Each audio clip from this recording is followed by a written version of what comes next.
రాశి. ధనిష్ట 3-4 పాదాలు, శతభిషం 1, 2, 3, 4 పాదాలు, పూర్వభద్ర 1, 2, 3 పాదాలు. ఇది కుంభరాశి. కుంభరాశి వారికి ఆదాయం 8, వ్యయం 14, రాజపూజ్యం 7, అవమానం 5. వీరికి బృహస్పతి 4వ ఉన్నాడు, 5కి వస్తున్నాడు. మే 15 నుంచి బాగుంటుంది. పోయిన ఏడాది పెద్దగా బాగలేదు కుంభరాశి. శని మాత్రం 2కి వస్తున్నాడు. 7 నాటి శని అని చెప్పాను కదా, అయిపోయి శనికి 5 ఏళ్ళు అయిపోయి 2.5 సంవత్సరాల్లో వచ్చేసింది. శని ప్రభావం కుంభరాశి వారికి ఉన్నది. కాబట్టి వీరికి ఆదాయం 8, వ్యయం 14, రాజపూజ్యం 7, అవమానం 3.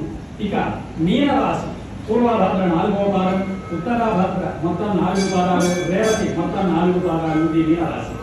మీనరాశి వారికి ఆదాయం 5, వ్యయం 5, రాజపూజ్యం 3, అవమానం 1. వీరికి బృహస్పతి 3వ ఉన్నాడు, 4కి వస్తూ ఉన్నాడు. కాబట్టి మీనరాశి వారికి మే 15 నుంచి 4కి వస్తున్నాడు. అంత మంచి వారు గురువుకు సంబంధించిన స్తోత్రాలు వగైరా చేసుకోవాలి. శని జన్మ. కాబట్టి శని ఏమైంది అంటే 7 నాటి శనిలో 2.5 సంవత్సరాలు అయిపోతున్నాయి. ఇంకా 5 ఏళ్ళు శని ప్రభావం మీనరాశి వారికి ఉన్నాయి.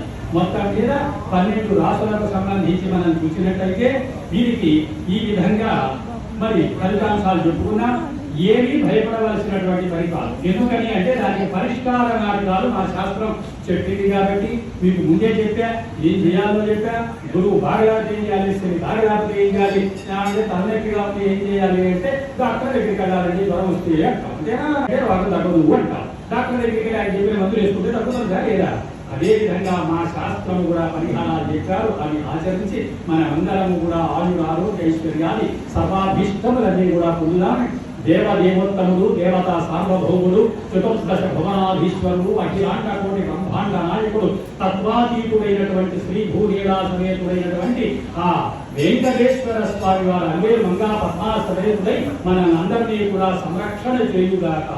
ఆ దేవుని యొక్క అనుగ్రహంతో మన రాష్ట్రము, మన దేశము సుభిక్షంగా ఉండి ప్రపంచంలో మన దేశం యొక్క రాష్ట్రం యొక్క పేరు ప్రతిష్టలు వెలుగొందుగాక. స్వస్తి ప్రజాభ్యః పరిపాలయంతాం న్యాయేన మార్గేణ మహీశాః. గో బ్రాహ్మణేభ్యః శుభమస్తు నిత్యం. లోకాః సమస్తాః సుఖినో భవంతు. కాలే